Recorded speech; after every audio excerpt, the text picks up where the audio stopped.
자, 이제 6번 인플레이션부터 보겠습니다. 자, 인플레이션도 간혹 출제되는 거예요. 자주 출제되는 것은 아니고요. 인플레이션과 이자율에 관한 다음 설명 중 틀린 것은 1번에 명목 이자율이란 화폐 표시 이자율을 말한다. 그렇죠? 우리가 보통 이제 돈을 10만 원 빌려주고 돈을 1만 원 돌려받으면 그 만 원이 이자잖아요. 그러면 이제 10%가 이자율이 되겠죠. 그 이자율은 명목 이자율이에요? 실질 이자율이에요? 명목 이자율이죠. 돈으로 표시했으니까. 근데 쌀을 10말 빌려주고 11말 돌려받으면 그때 이자율은 실질 이자율 이렇게 되는 거죠. 그다음에 명목 이자율은 실질 이자율의 인플레이션율을 가산하여 산정할 수 있죠. 자, 이게 명목 이자율이요. 화폐 표시 이자율이 문제가 되는 게 바로 인플레가 나타날 때예요. 옛날 물물교환 시절에는 인플레라는 걸 생각할 필요가 없어요. 그냥 쌀 한 말하고 몇 개 하고 교환하고 이럴 땐 화폐라는 게 없으면은 그냥 그렇게 인플레가 없어요. 그냥 물물교환을 하면 되는 거니까. 그리고 어차피 쌀 10말 빌려주고 11말 돌려받으면은 이제 이자 10% 받는 거니까. 근데 이제 화폐 경제에서는 돈을 10만 원 빌려주고 돈을 11만 원 돌려받아도 10만 원, 10% 더 받아도 물가가 올라가 버리면 어떻게 해요? 물가가 올라가 버리면은 그 돈으로 물건을 더 살 수가 없는 상황이 있을 수 있죠. 바로 그게 문제인 거예요. 이 화폐 경제에서는. 그래서 명목 이자율은 뭐 더하기 뭐예요? 실질 이자율 더하기 인플레율이 되는 거죠. 그러니까 인플레가 발생하지 않아야 명목 이자율과 실질 이자율이 같아요. 근데 만약에 인플레가 발생해버리면은 이게 명목 이자율이 그만큼 작아지게 되는 거죠. 근데 우리가 사는 세상은 어떤 세상이에요? 명목 세상이죠. 그래서 우리가 실질 이자율 3%를 얻으려고 앞으로 예상되는 인플레, 그러니까 다들 예상해요, 인플레를. 인플레가 2%가 예상이 된다면 몇 프로는 받아야 실질 이자율 3%를 먹을 수 있어요?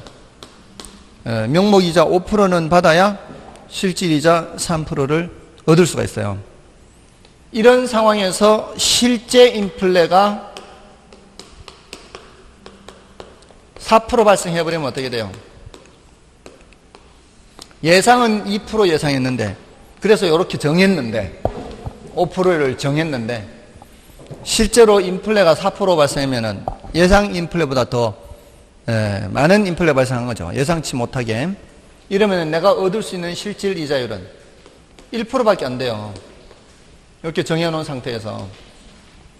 그러니까 예상보다 인플레가 많이 발생하면 그만큼 나는 손해가 되는 거예요. 돈을 빌려준 사람은. 그러니까 인플레가 발생하면은 돈을 빌린 사람이 손해요? 빌려준 사람이 손해요?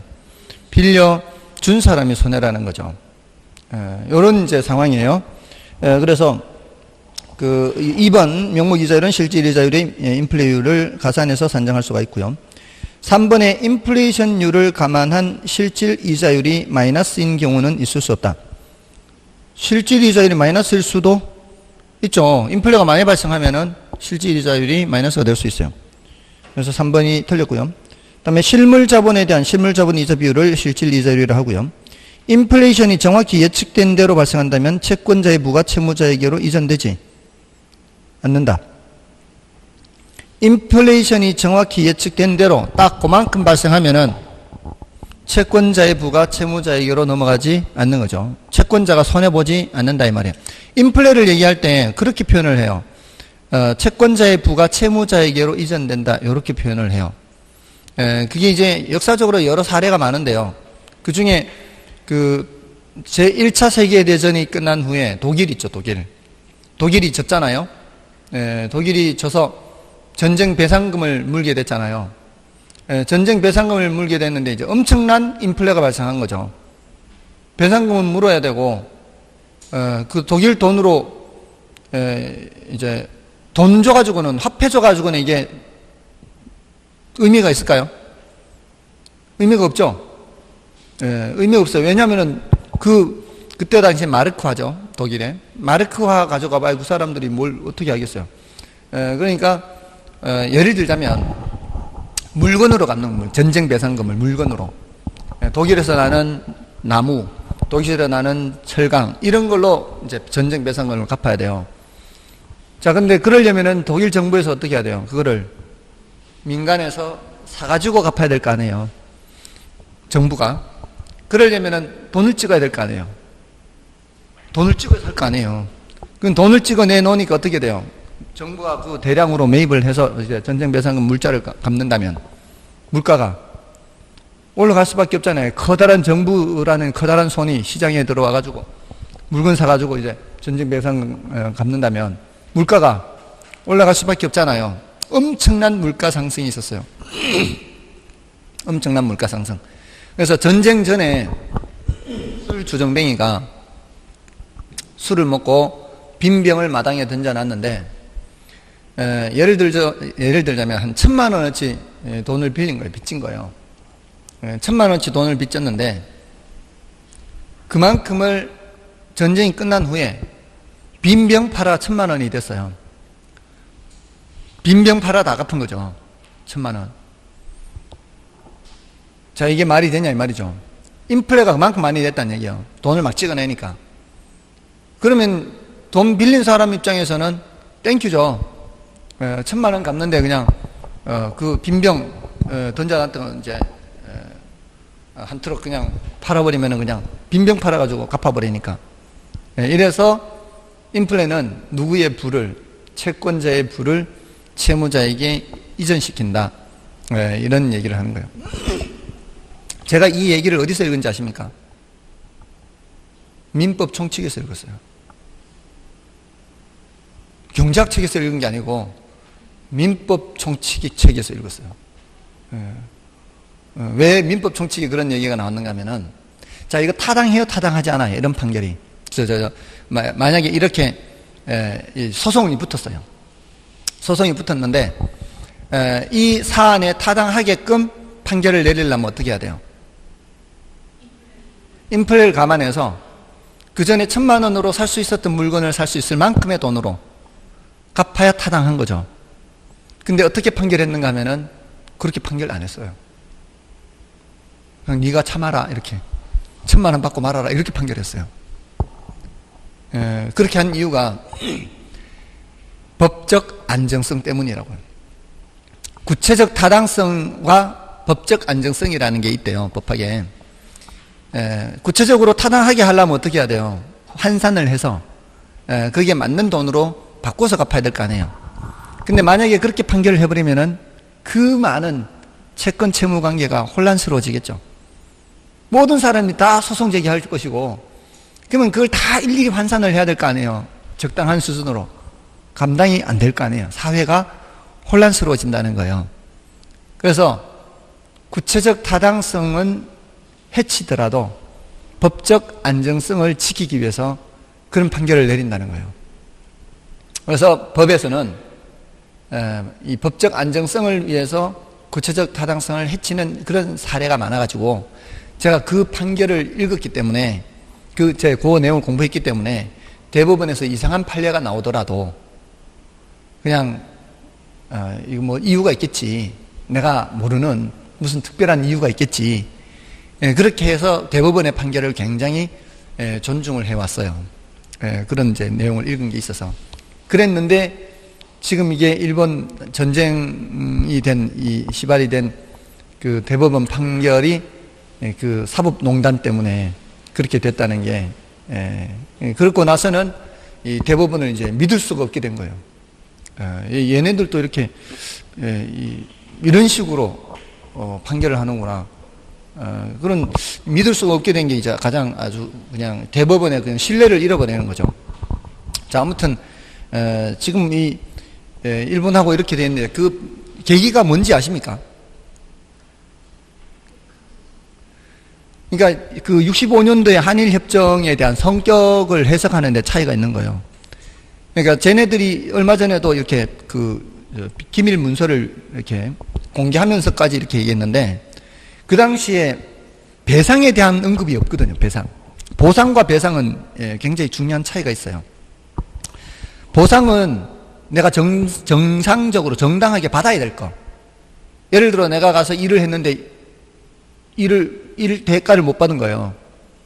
어떤 재산성의 침해를 받았는데 그거를 정당하게 이제 보상을 받아야 되는 거. 이거 하고요. 위법행위에 대해서 불법적으로 한 것에 대한 배상하고는 다른 개념이거든. 근데 이번에 판결내린 게 배상에 대해서 판결내는 거란 말이에요. 근데 65년도에 한일협정을 맺을 때 어떤 문구에도 배상에 대한 언급은 없거든요. 그냥 보상이라는 거죠. 그리고 관계를 회복하는 데 대한 이런 것만 있는 거지 배상에 대한 건 없어요. 그리고 그 당시에는 위안부에 대해서는 이런 방구도 없었어요. 왜냐하면 위안부 문제가 나타난 거는 91년인가 92년 그때 돼서야 위안부 문제가 있다는 걸 이제 알게 됐으니까 그전에는 위안부에 대한 존재 자체도 인식이 없었어요. 아무튼 그런 협정이 65년도 협정이거든요. 근데 더군다나 일본 국회에서 그 고노다로라고 하는 그 외상이 한국의 그 강제징용 그 노동자들이 일본 정부에 대해서 청구할 수 있는 개인적인 청구권은 살아있냐? 살아있다고 대답을 했다고요. 한국 정부가 65년도에 협정을 맺으면서 포기한 것은 외교 보호권을 포기한 것이고 그걸 받으면서 개인이 일본 정부에 청구할 수 있는 개인적 권리는 소멸되지 않았다라고 얘기를 했다고요. 그리고 거기에 따라서 중국 노동자들 있죠. 중국 노동자들에 대해서는 배상을 해줬어요. 미쓰비시가. 중국 노동자들한테는 배상을 해줬다고요. 근데 지금 우리한테만 그렇게 이제 인정을 안 하고 있는 거거든요. 그러니까 굉장히 모순된 행동들을 하고 있는 거예요, 지금. 이게 다 뭐 때문에 나오는 거예요? 힘의 논리 때문에 그래요, 힘. 중국한테는 꼼짝도 못 하는 거죠.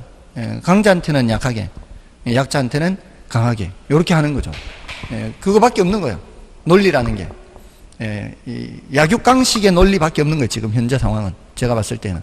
그러니까 힘을 기르는 수밖에 없어요. 그건 다른 어떤 방법이 있을 수가 없는 거예요. 논리라는 게 말이 안 되는 거니까, 저쪽이. 근데 그거를 이제 일본 국민들한테는 계속 호도를 하는 거죠. 왜냐하면 방금 말씀드린 것처럼 보상, 배상, 그 당시에 협정 맺었던 내용 이런 것들을 다 제대로 아느냐고요. 많은 사람들. 우리나라 사람들도 잘 모르잖아요. 관심 없으면 잘 모른다고요. 내용을. 쟤네들은 정부가 선전하는 대로 다 믿는 거죠. 그러니까 결국은 또 분쟁이 있을 수밖에 없는 거죠. 아무튼 그런 상황이에요. 자, 아무튼 6번의 내용은 그렇고요. 7번은 여러분이 봐주시면 되겠고요. 다음에 이제 8번 여러분 보시고 9번을 보겠습니다. 부동산의 저당 대출의 위험에 관한 설명이다. 틀린 것은 1번 조기상환 위험해서, 자, 이거는 이제 그 만기전 변제 위험이라고도 하잖아요. 차입자가 대출자에게 채권의 만기 이전에 원금 및 이자를 상환할 가능성. 자, 이게 조기상환 위험이죠. 자, 이 조기상환 위험은 여기 있는 위험은 모두 다 누가 부담하는 위험이에요? 금융기관, 대출자가 부담하는 위험이에요. 금리 위험도 마찬가지고 다 마찬가지예요. 그러니까 지금 5번이 지금 틀린 지문이 되는 거예요. 채무 불이행 위험해서 차입자가 부담하는 위험 이렇게 돼 있죠. 채무 불이행하는 것도 누가 부담하는 위험이에요? 대출자가 부담하는 거예요. 모든 거는 다 대출자가 부담하는 위험이에요. 대출자가 부담하는데 차입자가 부담한다 해서 5번이 틀린 거고요. 그 다음에 2번의 금리 위험은 기본적으로 자금 조달 비용과 대출 금리 차이에서 발생하는 것으로 특히 고정금리의 장기 대출에서 더욱 위험이 크다. 금리 위험은 이제 그렇다고 볼 수 있고요. 특히 고정금리 장기 대출에서 위험이 큰 거예요. 왜냐하면 고정금리로 대출해 주게 되면은 시장금리는 오르락내리락 해도 대출금리가 고정돼 있잖아요. 그러면은 시장금리가 올라가는 상황에서는 어떻게 돼요? 수익성이 작아지죠. 마진이 적어지는데 시장금리가 내려가는 상황에서는 수익성이 개선되는 게 아니고 사람들이 어떻게 하려고 해요? 조기 상환을 하려고 하죠. 그렇기 때문에 고정금리의 장기대출에서 더욱 금리 위험이 큰 거죠.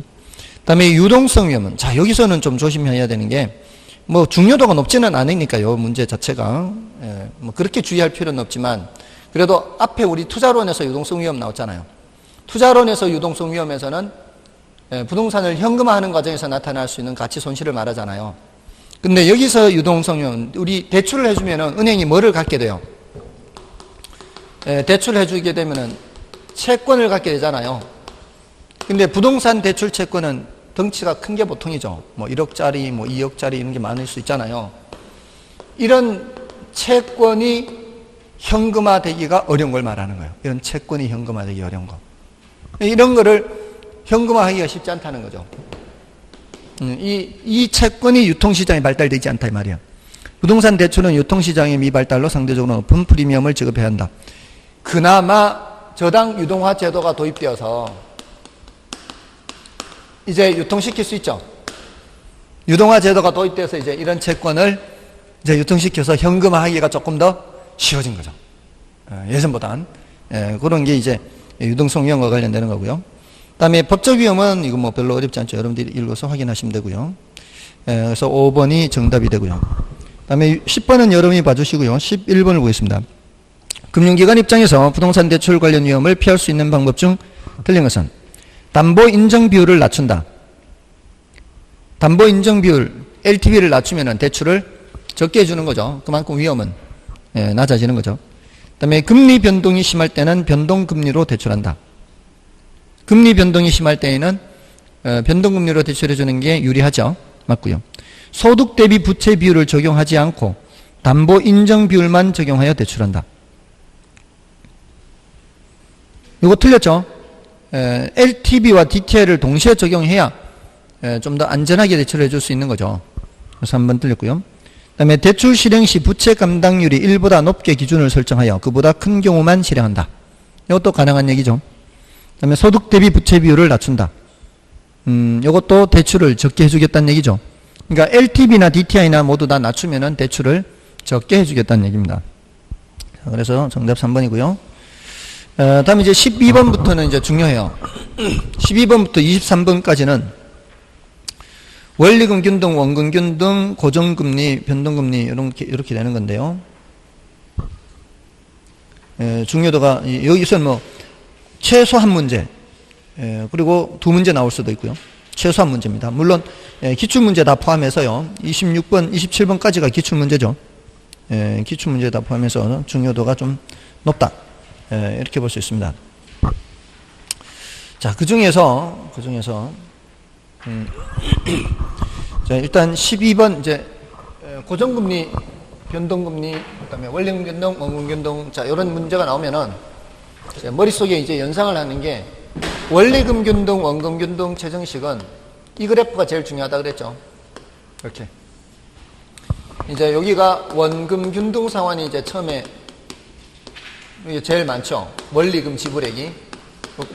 축의 이름이 원리금 지불액이죠. 원리금 지불액이 처음에 제일 많은 게 원금 균등. 두 번째가 원리금 균등이죠. 그 다음이 이제 최정식이죠. 그래서 처음에 은행에 제일 많이 갖다 주는 게 원금 균등이기 때문에 똑같은 이자. 첫 이자는 어때요? 첫 이자. 첫 이자는 똑같잖아요. 첫 이자는 세 가지가 똑같은데 제일 많이 갖다 주는 원금 균등이 빚을 제일 많이 갚아버리니까 잔금이 제일 적게 되는 거죠. 그 다음부터는 이제 이자가 더 적죠. 처음에는 이자가 같지만. 그래서 은행에 이자 수익을 제일 적게 갖다 줘서 원리금 지불액의 총액이 제일 적은 게 원금 균등 상환 방식이죠. 그 다음은 이제 원리금 균등이죠. 최정식은 이자보다 더 적은 돈을 처음에 갖다 주기 때문에 빚이 오히려 늘어날 수 있는 부의 상환이 발생할 수 있죠.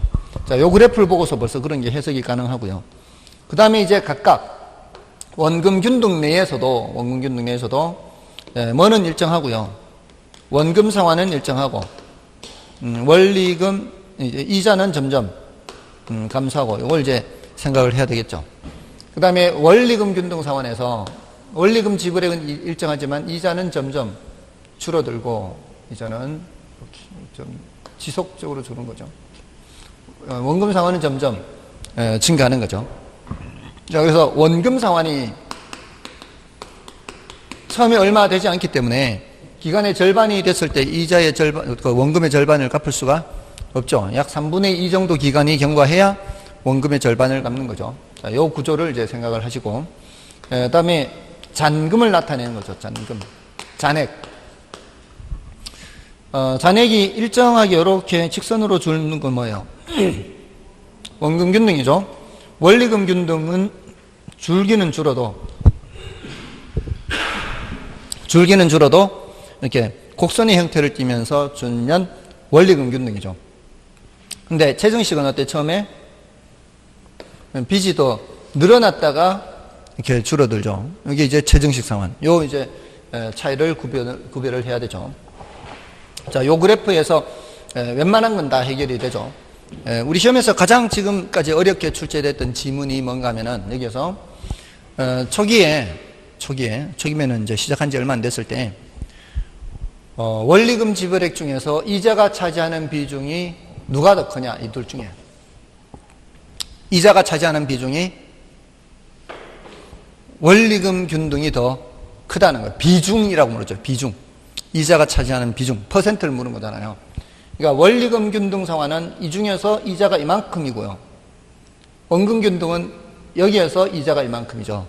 그러니까 비중으로 따지면은 원금 균등 상환에서는 원리금 지불액이 한 절반 정도, 50% 정도 된다면 원리금 균등은 원리금 지불액에서 거의 뭐 한 80% 이상 이자라는 얘기예요.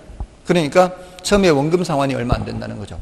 그러니까 잔금을 계산할 때 그 잔금 비율, 원금 균등 상환에서는 대부액분의 그냥 전체 기간 중에 남은 기간 하면 돼요. 전체 기간 중에 남은 기간 하면은 원금 균등의 잔금 비율이에요. 그래서 전체 10년 중에 4년이 남았으면은 잔금 비율이 40%예요. 전체 10년 중에 2년이 남았으면 잔금 비율은 20%예요. 근데 원리금 균등 상환은 그렇지 않잖아요. 원리금 균등 상환은 처음에 갚는 게 얼마 안 되기 때문에 원금 갚는 게 그렇게 계산하지 않고 어떻게 한다 그랬죠? 원리금 균등 상환의 잔금 비율 공식.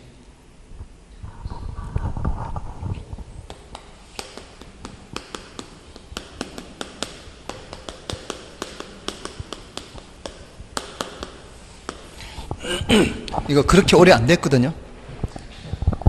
요약집에 99페이지 지난 시간에 했어요. 지난 시간에 요약집에 99페이지인가요? 99페이지 그 101페이지인가 몇 페이지인지 지금 화폐 시간 같이 도표 100쪽인가요? 98쪽인가요? 네, 비슷하게 맞췄으니까 아마 용서해 주세요. 98쪽 맨 밑에 있죠? 99쪽의 중간에 있나요? 99쪽의 중간에 잔금 비율 공식 있죠? 원리금 균등에서 잔금 비율은 전체 기간의 몇 분의 연금 현가 개수분의 남은 기간의 연금 현가 개수 이렇게 구하죠. 이게 연금 현가 개수를 이용해서 잔금 비율을 계산한다 이 말이에요. 요것이 없이 그냥 전체 기간 분의 남은 기간 하면은 원금 균등 상환에서 잔금 비율인데 원리금 균등에서는 뭐를 이용한다고요? 연금의 현가 개수를 이용한다고요. 그 이유가 뭐 때문이라고 그랬어요? 원리금 균등액, 아까 부채 서비스액, 원리금 균등액이 부채 서비스액을 계산할 때에는 저당 상수를 곱해서 계산을 하잖아요. 근데 요거는 잔금을 계산하는 건 목돈을 계산하는 거란 말이에요. 그 역수란 말이에요. 역수. 저당 상수의 역수가 바로 연금 현가 개수죠. 그러니까 이렇게 하면은 공부가 여러 가지를 동시에 알게 되는 거죠. 역수관계도 알고 연금의 현가계수와 저당상수. 그렇게 해서 잔금 비율 공식이 연금 현가계수를 이용하는거나 역수에 해당하는. 됐나요? 같이 알아두면 되는 거죠. 전체 기간의 연금 현가계수분의 남은 기간의 연금 현가계수. 됐나요? 그렇게 잔금 비율 나오는 거예요. 자, 아무튼 자 이렇게 해서 12번을 좀 보겠습니다. 웬만한 건 여기서 다 해결이 되죠. 조금 어렵게 질문한 게 아까 초기에 이자가 차지하는 비율을 물었던 게 조금 어렵고요. 그 다음에 조금 이제 어렵게 느껴질 수 있는 게 뭔가 하면은 초기에 DTI가 누가 더 클까요? 이렇게. DTI가.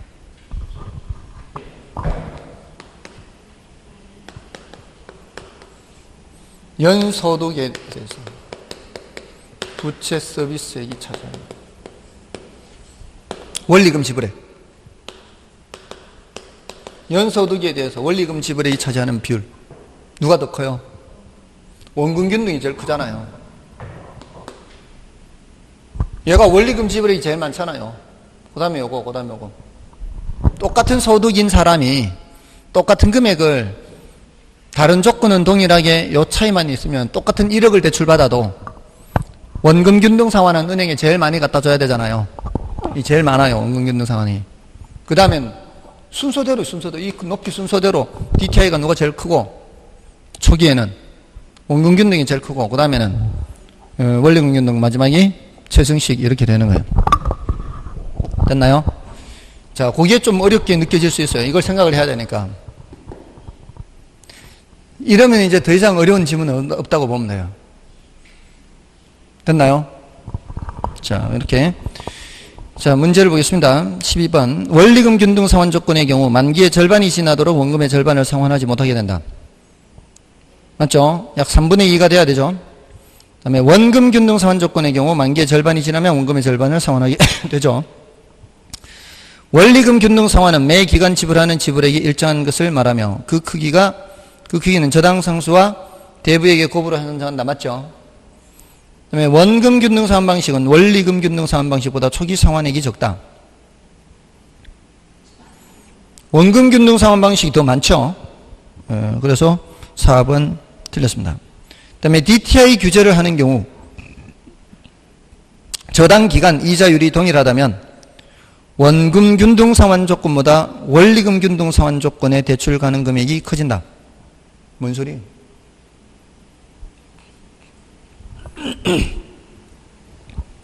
다른 조건이 동일하다면 원금 균등 상환 조건으로 대출을 받으면은 부담이 크다 그랬죠, 지금. 이게 누가 제일 커요? 원금 균등 상환이 부담이 제일 크죠? 원리금 균등 상환으로 간당간당하게 딱 한도를 채워서 대출받았다고 치면은 1억을 대출받는데 원리금 균등으로 한도를 채웠어요. 똑같은 1억을 대출받아도 원금 균등은 더 많이 은행에 갖다 줘야 되잖아요. 원금 균등으로 대출받으면 한도를 오버하게 되는 거다 이 말이에요. 한도를 오버하기 때문에 1억까지 대출받을 수가 없어요. 그러니까 이 세 가지 방법 중에 가능한 한 대출을 많이 받으려면 어떤 방식으로 대출받으면 돼요? 제일 많이 받으려면 최저식으로 하면 되지. 최저식으로. 처음에 부담이 제일 적으니까. 근데 그렇게 해줘야 되지. 앞으로 부담스럽잖아, 은행 입장에서는. 은행 입장에는 잘 안 해주려고 하겠죠, 당연히. 근데 이제 요것 중에는 뭐라 말이야. 둘 중에는 원리금 균등 상환 방식이 대출을 더 많이 받을 수 있어요. 그러니까 은행에 상담할 때 원리금 균등으로 하실래요? 원금 균등으로 하실래요? 하면은 원리금 균등으로 해야 대출을 더 양껏 받을 수 있다 이 말이에요. 양껏 받으려면은 원리금 균등으로 받으면 돼요. 그리고 그래도 잘 안 되면 어떻게 하면 될까요? 가능한 한 만기를 30년 해서 이렇게 길게 하면 돼요. 만기를 길게 하면 매달 내는 그 부담이 작아지잖아요. 그러면 그 DTI 규제 범위 내로 내려갈 수가 있거든. 30년 뒤에 갚으면 되지. 언제 갚냐 싶죠. 30년 잠깐이에요, 잠깐. 잠깐이면 지나가. 그러니까 대출을 가능한 한 많이 받으려면은 원금 균등보다는 원리금 균등. 그 다음에 기간을 길게 잡으면은 낮아지니까 그 DTI 규제 범위 내로 내려갈 수가 있단 말이에요. 그 얘기예요. 지금 5번이.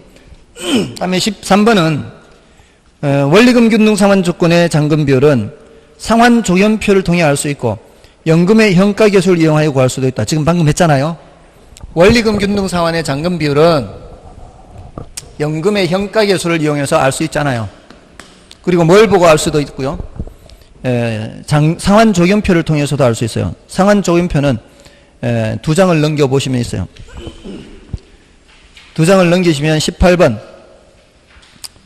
18번에 상환 조견표가 있죠. 기간이 1일부터 10까지 있고요. 첫 번째 원리금이 1627이고 첫 번째 이자는 1000이고 첫 번째 원금 상환은 627이고 그러니까 1627 중에 이자를 1000 갚으면은 원금 상환이 627이 되는 거죠. 기말 잔금이 9,373 이렇게 되죠. 자, 얼마 대출 받은 거예요, 처음에?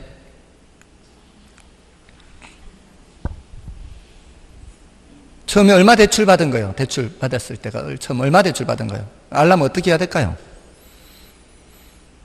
처음 원금 상환하고 처음 잔금을 보면 알 수 있어요. 처음 원금 상환이 627이잖아요. 갚았으니까 남은 게 9,373이니까 두 개를 더하면 처음 대출 받은 게 나온다 이 말이에요. 얼마 대출 받았어요? 1억을 대출 받았죠. 1만만.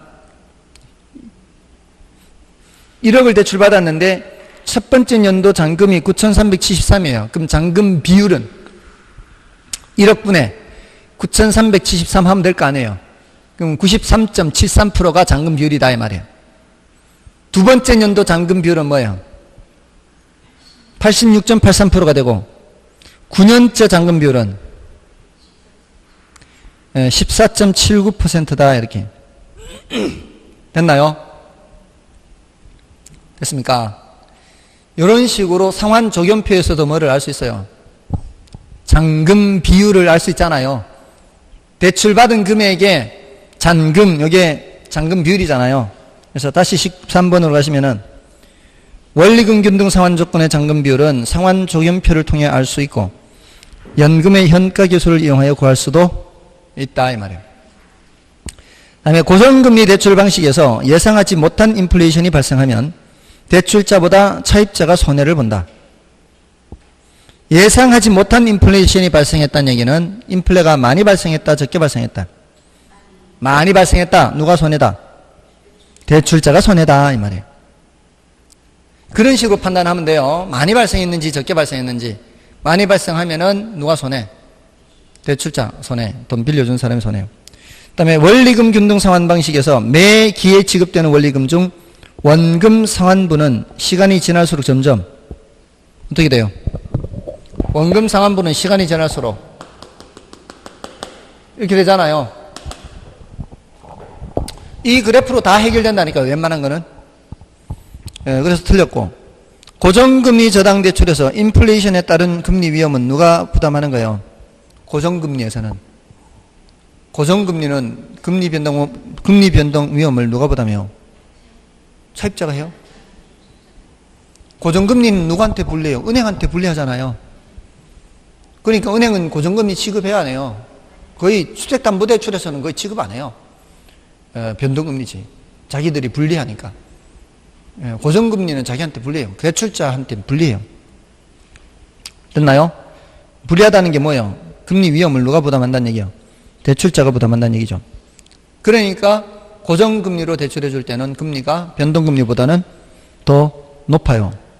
그리고 5번에 점증상환 대출은 표준적인 대출보다 초기 불이백의 부담을 줄여주기 위한 것이므로 적용되는 금리는 원리금 균등상환 조건보다 높은 것이 일반적이죠. 그만큼 위험하니까 됐고. 다음에 넘어가셔서 자 14번, 15번 이제 원금 균등상환에 해당하는 거예요.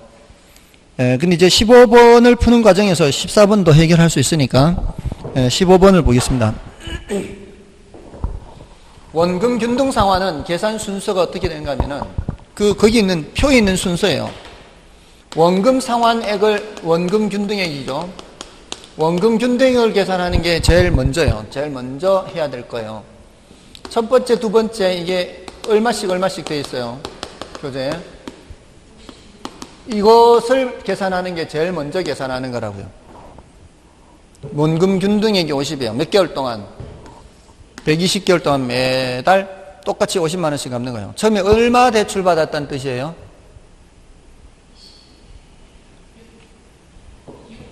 6천만 원 대출 받았다는 얘기죠. 이걸 보면 얼마 대출 받은지 알 수 있다고요. 거꾸로 역산을 하면 되니까. 6천만 원 나누기 120에서 50 나온 거거든. 맞나요? 그러니까 계산 순서가 어떻게 돼요? 대부액 나누기 납입 횟수예요. 납입 횟수 하면은 원금 균등액이 나온다고. 이게 제일 먼저 해야 될 작업이에요. 두 번째 작업이 뭐예요? 이자죠.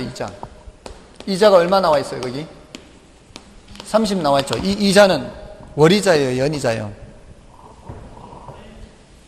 월이자죠. 지금 120개월이니까. 한 달 쓴 이자라고, 한 달 쓴 이자. 얼마를? 6천만 원을. 처음은 이 두 번째 계산은 이거예요. 이자율을 곱해서 얼마 나온 거예요? 30만 원 나온 거예요. 이자율도 역산을 할 수가 있다는 얘기예요. 6천의 10%는 600이죠. 항상 일시백으로 가는 게 빨라요. 6천의 10%는 600, 1%는 60, 1%가 60인데 여기 30이죠. 그 소리는 1%의 반이라는 얘기잖아요. 그럼 여기가 0.5%라는 얘기예요. 0.5%. 0.005라는 얘기예요. 그렇게 계산하면 된다고요. 이게 이쪽이 되려면 10%는 600, 1%는 60. 60의 반이니까 0.5%, 0.005라고 그래요. 월 이자율이 0.5%다 이 말이에요. 이자율도 알 수 있어요. 자, 그래서 세 번째 원리금 계산하는 거예요. 원리금 얼마예요? 80이죠. 이렇게 갖다 주면은 잔금이 얼마 남게 돼요? 이자 30 빼고 원금 50 갚으니까 5,950이 되는 거죠. 자, 이거는 처음에 계산해 놨으니까 두 번째 이자는 여기에 대한 이자란 말이에요. 이제 얼마 갚은 상태, 50 갚은 상태의 이자가 여기 나오는 거죠. 그러니까 이자가 30보다는 작아지는 거죠. 29.75가 있잖아요. 그럼 여기는 79.75 해서 갖다 주면은 다시 또 50을 또 갚는 거죠. 이자 빼고. 그럼 여기는 5,900이 될 거 아니에요. 또 50 줄었죠. 또 50 줄었기 때문에 똑같은 간격으로 줄기 때문에 여기 간격이 똑같은 크기로 내려간다 이 말이에요. 그럼 여기가 얼마, 세 번째가 얼마가 돼야 돼요? 0.25만큼 내려갔잖아요. 그러니까 29.5가 돼요. 0.25만큼 내려갔으니까. 이거 맨 끝이 되기 직전, 120이 되기 직전, 그러니까 120번째, 그 마지막 종료가 되기 직전, 마지막에 니은에 들어가는 것도 얼마가 돼야 돼요? 0.25 해서 이제 없어지는 거예요. 0.25, 0.25, 0.25, 0.25 해서 마지막에도 0.25 해서 없어지게 되는 거란 말이에요. 됐나요? 그러니까 리얼에 들어가는 것은 50.25가 돼야 돼요.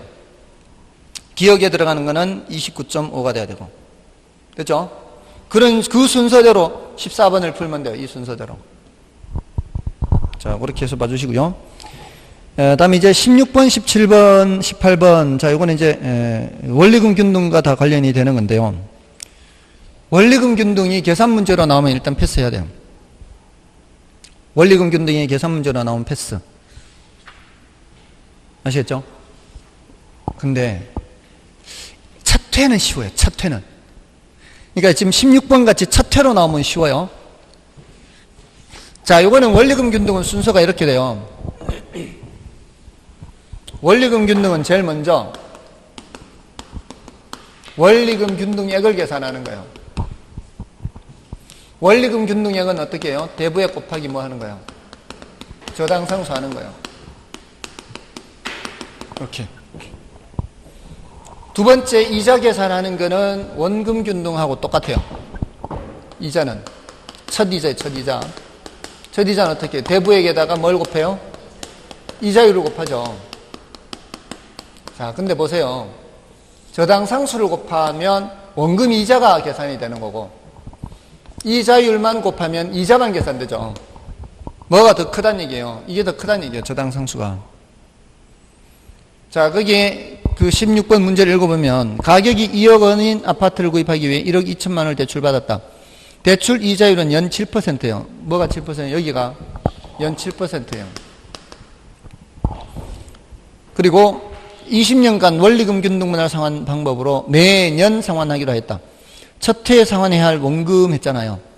단 연리 7% 기간 20년의 저당상수는 0.094죠. 여기가 0.094예요. 지금 0.024만큼 더 크죠? 0.024만큼 더 크잖아요. 그 0.024가 뭐에 해당하는 건가 하면은 첫 해에 원금 상환하는 크기 비율을 말하는 거예요. 이자 말고 추가로 있으니까 이게 이자고 이게 원금이고 합쳐서 0.094란 말이에요. 이럴 때는 이 금액을 계산하고 이 금액을 계산해서 빼는 게 아니라 여기에서 바로 빼는 거예요. 여기서 0.094 빼기 0.07 하면 0.024 나오죠. 여기에다가 1.2억을 곱하면 금방 계산되는 거예요. 항상 첫 회 계산할 때는 저당 상수에서 뭐만 빼면 돼요? 저당 상수에서 이자율만 빼는 거예요. 거기에다가 바로 그냥 대출받은 금액 곱하면 돼. 그것도 이거 계산기 두드릴 때 어떻게 하라 그랬어요? 그냥 24 곱하기 12 하면 된다 그랬죠. 굳이 이렇게 소수점 동그라미 이런 거 다 두드릴 필요 없이 24 곱하기 12 하면은 288 나온단 말이에요. 그럼 288만 원.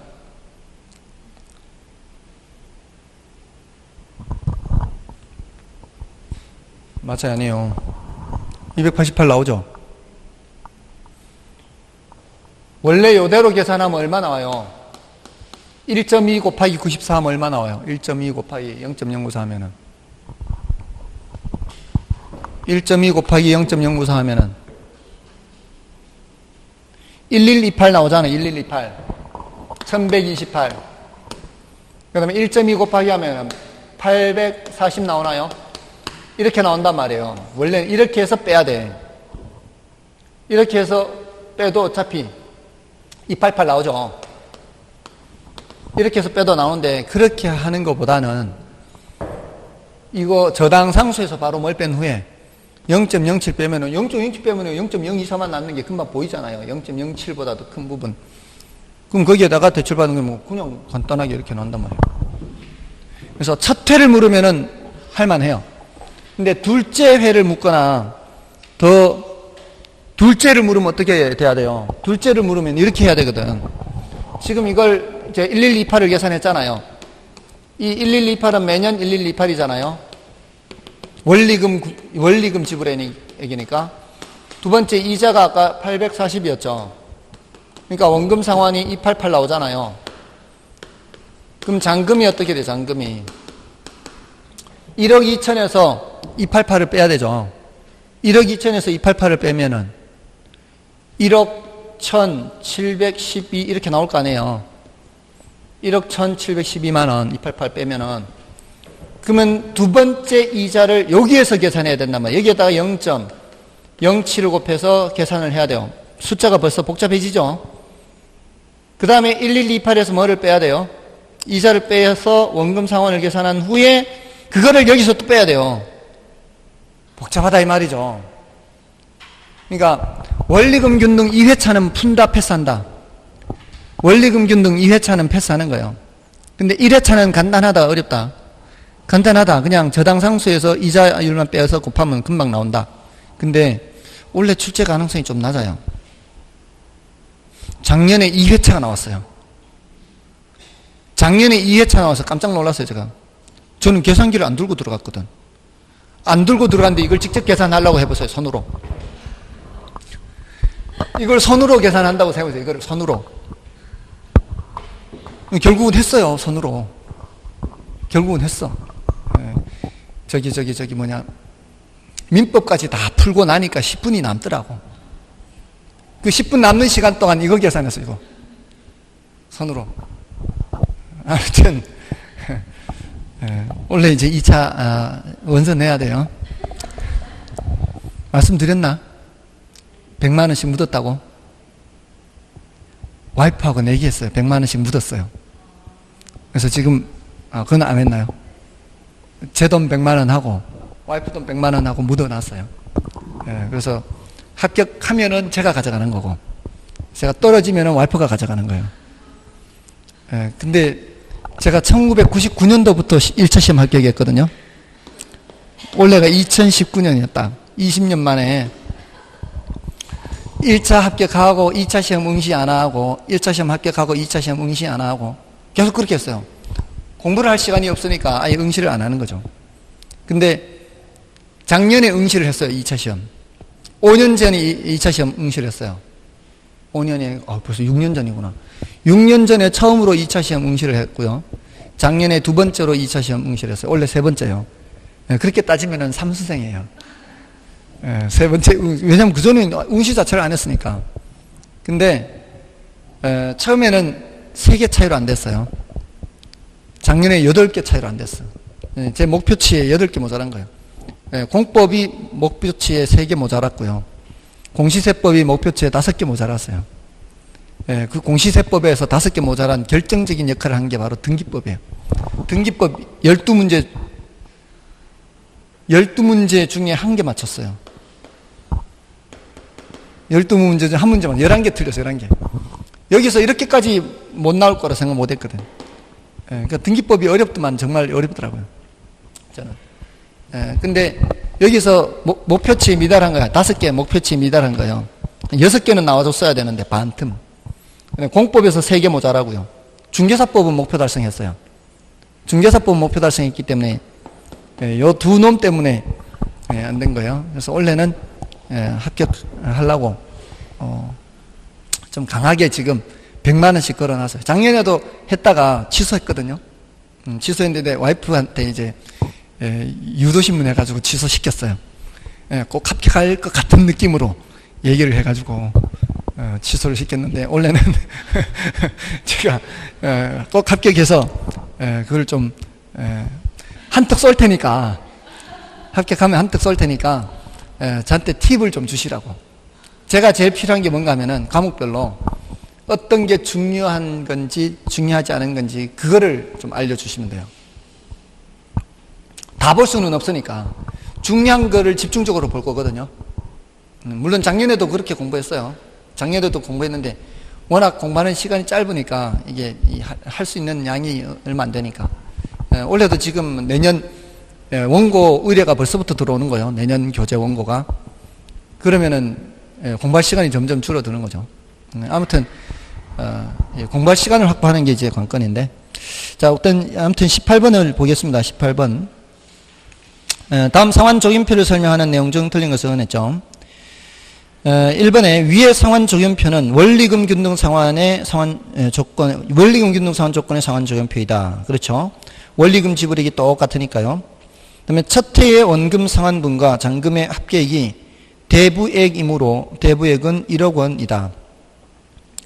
첫 해의 원금 상환분과 잔금 합계액이 1억 맞죠? 627과 9373을 더하면 얼마예요? 1억이잖아요. 1억. 그래서 대부액이 1억이에요. 그 다음에 이자 지급분이 점점 감소하는 건, 이자 지급이 1937, 868 점점 감소하는 것은 기간이 경과함에 따라 잔금의 크기가 줄어들기 때문이죠. 그 다음에 원금 상환분이 점점 상승하는 것은 일정한 원리금 지불액 중에서 이자 지급분이 점점 감소하기 때문이다. 맞죠?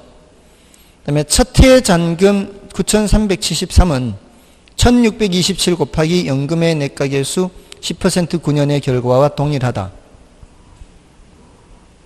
잔금이라고 그랬잖아요. 잔금. 잔금 계산하려면 뭘 이용해야 돼요? 잔금을 계산하려면은 연금의 현가계수 이용해야 된다고. 원리금 지불액을 계산할 때는 저당상수를 이용이지만 잔금을 계산할 때는 연금의 현가계수, 연금의 가수. 그래서 틀렸죠. 자, 5번이 틀렸고요. 자, 넘어가시면 19번은 여러분이 봐주셔도 되겠고요. 이건 뭐 별로 어렵지 않고요. 자, 20번을 좀 풀겠습니다. 20번은 요거는 중요도가 좀 낮아요. 요거는 중요도가 좀 낮습니다.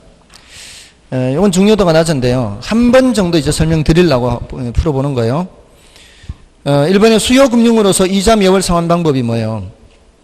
수요금융으로서 이자 매월 상환 방법은 이자만 갚는 거예요. 원금을 상환하지 않고. 그래서 변제 만기일까지 이자만 지급하는 것으로 비상환 저당이라고도 해요. 비상환이니까 상환하지 않는다 이런 뜻이죠. 그 다음에 부분 원리금 상환 방법은 차주와 대주 간의 변제 만기일이 되어도 완전히 상환되지 않음을 합의한 것으로 부분 상환 저당이라고도 합니다. 만기가 되었을 때 일부가 남아있는 거예요. 예를 들어 이렇게 대출받는 거예요. 처음에 1억을 대출받는데 1억 대출받고 상환하는 조건이 3천만 원은 이자만 주는 거고요. 7천만 원은 원리금을 다 상환하는 거예요. 이 덕예를 다 한 거죠. 3천만 원에 대한 이자와 7천만 원에 대한 원리금을 더해서 갚는 거예요. 그러면은 만기가 됐을 때 얼마 남아 있는 거예요? 만기가 됐을 때 3천만 원이 남아 있는 거죠. 이런 이제 조건이 있는 이유는 대출 기간 동안 원리금 지불액의 부담을 줄여주기 위한 거예요. 예를 들어 한 20년 동안 이렇게 대출을 받으면은 매달 내는 부담이 적죠. 근데 자녀들이 여럿 있을 때에는 좀 넓은 집에 살 필요가 있잖아요. 그러니까 넓은 집에 살 때는 그만큼 돈이 많이 드니까 그게 이제 원리금을 상환하는데 비용이 많이 지출되면은 살기가 팍팍해질 거 아니에요. 그러니까 살아가는 동안에는 좀 부담을 줄이되 애들이 장성해서 출가하고 하면은 집을 좀 줄여갈 수 있잖아요. 그때는 그 남은 빚은 팔아서 좀 줄여가면 되니까 그런 부담을 줄여주기 위해서 이런 것들도 있는 거예요. 부분 원리금 상환. 그다음에 이제 가격 수준 조정 저당은 인플레이션 발생에 대응하여 이자율을 변동시키는 방법이 아니고 잔금을 변동시키는 방법이며 이때 적용되는 이자율은 실질 이자율이다. 자, 이거 인플레가 발생하면 누가 손해라 그랬어요? 이거는 대출자가 손해라 그랬죠. 그러니까 인플레에 대한 대응이 필요하죠. 근데 변동금리 방식은 인플레에 대해서 뭐를 조정하는 거예요? 금리를 이자율을 조정하는 거예요. 근데 가격 수준 조정 저당은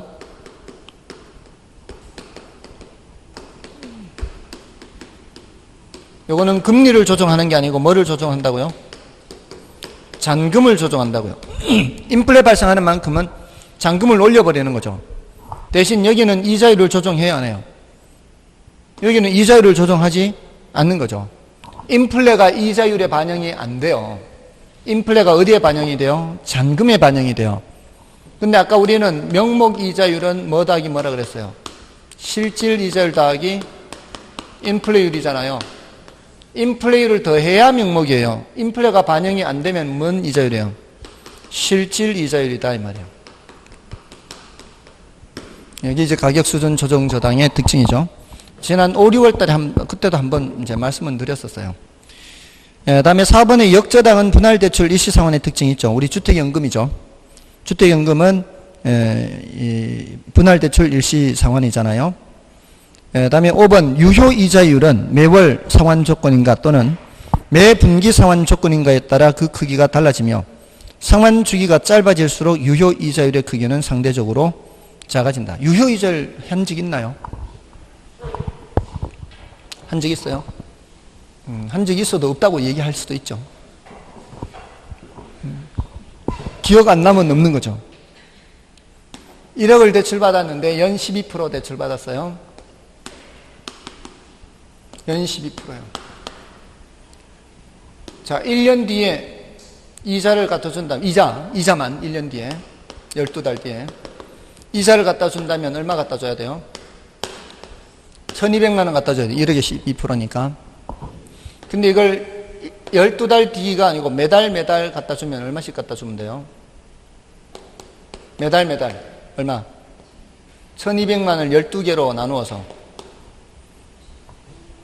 12달 뒤에 한 번에 갚을 때는 1200인데 매달로 하면 몇 번? 12번.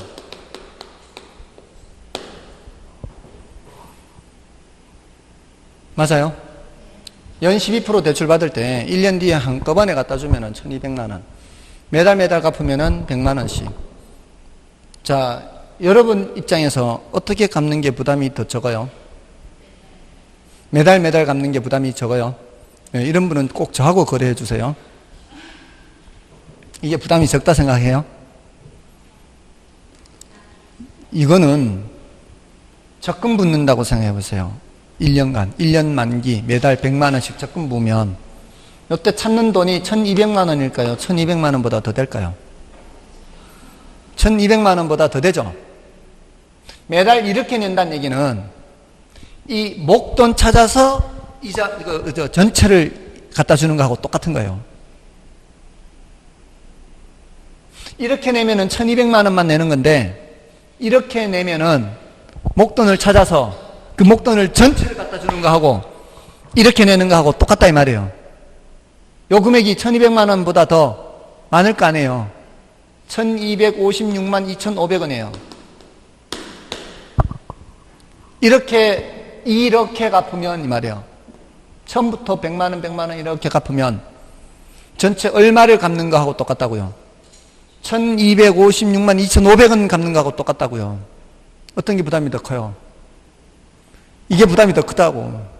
얼마만큼 더 커요? 56만 2,500만큼 이자를 더 주는 거라고.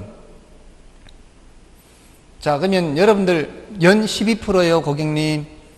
하면서 1년에 한 번 이자 갚아요. 또는 원리금을 1년에 한 번 상환해요. 매달 상환해요. 보통 대출 받으면 매달 상환하지 않나요? 1년에 한 번 상환해요? 돈 빌렸을 때? 보통 돈 대출 받으면 매달 상환해요? 1년에 한 번 상환해요? 매달 상환하는 거예요. 갖고 있는 건 돈밖에 없어서 대출 받은 적이 없는 것 같아요. 원리금 다 합치든 원리금을 합치든 이자만 갚든 매달이에요? 1년에 한 번이에요? 그러니까 매달이잖아요. 매달. 우리는 은행하고 거래할 때 대체로 10년 만기라 해도 1년에 한 번씩 10번 하는 게 아니라 매달 한 번씩 120번을 은행에 갖다 준다고요. 연 12%라고 하면서 1년에 한 번 매년 말 갚아야 연 12%예요. 이렇게 하면은 연 12%가 아니고 연 12.5625%라고요. 실제로는 우리가 더 많은 이자를 내고 있다고. 그러니까 우리가 지금 속고 살고 있는 거예요. 고객님 연 12%입니다. 이렇게 말하면 안 돼요. 사실은 12.5625%예요. 이렇게 얘기를 해야 된다고. 근데 관행상 이렇게 하고 있다고. 그러니까 실제로는 얼마의 이자를 내고 있다고요? 12.5625%의 이자를 내고 있다고요. 요거를 유효이자율이라 그래요. 요거를 유효이자율이라 그래. 그러니까 여기는 그냥 형식상으로는 얼마라고 해도 12%라고 해도 실제로는 몇 프로란 말이에요? 12.5625%예요. 그럼 이게 반으로 내려가면요. 연 6%로 대출받는다. 그러면 여기는 반으로 내려가면 6.28125%가 돼요. 6.28%예요. 약 6.3%가 되는 거예요. 6%가 아니고. 그만큼 이자를 더 내고 있다고요. 그게 관행이에요, 관행. 예, 그걸 무슨 이자율이라 한다? 유효이자율이라 그래요. 그럼 이거를 일수로 내면 어떻게 될까요? 100만 원을 한 달에 매달 33,300원씩 33,300원씩 매일 같이 내면은 유효이자율이 더 커질까요, 작아질까요? 훨씬 더 커져요. 이 납입 주기가 짧아질수록 이자율은 훨씬 센 이자가 되는 거예요. 매일 33,300원씩 마련해야 돼요. 그래서 일수이자가 엄청 센 거예요. 일수이자가. 실제로는 굉장히 센 거예요, 일수이자가. 더군다나 일수이자 선이자 때잖아요. 안 해봐서 모르는가요? 제가 일수를 많이 해봐서 아는 건 아니고요. 일수 선이자 때요, 선이자. 그 자체. 예를 들어 100만 원 빌려준다고 하면서 95만 원 줘요, 95만 원. 95만 원 주고 한 달 매일 33,300원씩 끊어야 돼요. 33,300원씩. 이렇게 해서 30일 끊어요, 30일. 그러니까 95만 원 빌려서 100만 원 갚는 거예요. 그러니까 95분의 5예요, 95분의 5. 100분의 5가 아니고. 거기서 벌써 이자가 5%가 더 돼요. 거기서 벌써 이자가 5%가 더 되는 데다가 매일 낸단 말이에요. 그럼 이자가 5%보다 훨씬 세요. 아무튼 이때 써먹는 게 유효이자율입니다. 됐나요? 실제로는 우리가 유효이자율로 지금 상환하고 있습니다. 참고로 이건 한번 출제된 적이 있어요. 자주 납입할수록 이자율이 커진다, 작아진다? 커진다는 거예요. 그거 이제 일수이자 생각하시면 돼요. 21번부터는 이제 고정금리 변동금리예요. 요거는 좀 쉬고 하겠습니다.